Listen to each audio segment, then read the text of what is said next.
খেলার মাঠে নয়, এবার উত্তেজনা ছড়াচ্ছে ব্রাজিল আর্জেন্টিনার কূটনৈতিক সম্পর্কে।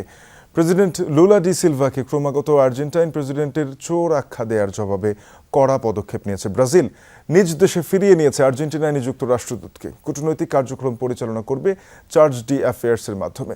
দুদেশের সম্পর্কের ইতিহাসে যা নজিরবিহীন ঘটনা।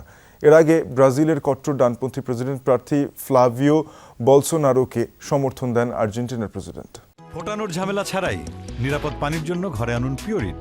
কল করুন 16627। ব্রাজিল আর্জেন্টিনা লাতিন আমেরিকার সবচেয়ে শক্তিশালী অর্থনীতির দুই প্রতিবেশী দেশের সম্পর্ক গত 2.5 বছর ধরেই বেশ শীতল। মূলত 2023 সালের ডিসেম্বরে হ্যাভিয়ের মিলেই আর্জেন্টিনার প্রেসিডেন্ট হওয়ার পর থেকে বেড়েছে তাদের কূটনৈতিক উত্তেজনা। ইসরায়েল ও যুক্তরাষ্ট্রের ঘনিষ্ঠ মিত্র মিলেই অন্যদিকে তাদের দুপক্ষের সাথেই বেশ তিক্ত সম্পর্ক ব্রাজিলের প্রেসিডেন্ট লুলা ডি সিলভার।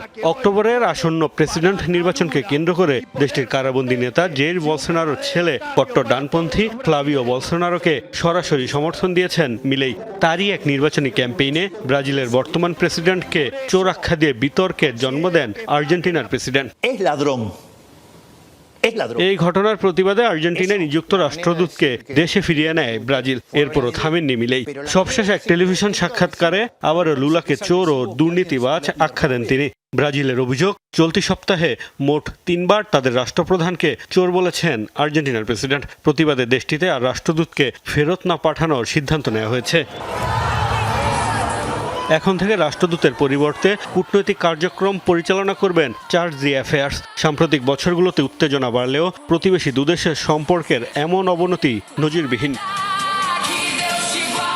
এদিকে আসন্ন প্রেসিডেন্ট নির্বাচনকে কেন্দ্র করে যুক্তরাষ্ট্রের সাথেও বাড়ছে লুলা প্রশাসনের তিক্ততা। ওয়াশিংটনে নিযুক্ত ব্রাজিলের রাষ্ট্রদূতের ভিসা বাতিল করেছে মার্কিন পররাষ্ট্র দপ্তর। আসন্ন নির্বাচনের আগে সফরের আগ্রহ প্রকাশ করা 2 মার্কিন কূটনীতিককে গত মাসে ভিসা দেয়নি ব্রাজিল, যার পাল্টা জবাব হিসেবে এই পদক্ষেপ ট্রাম্প প্রশাসনের।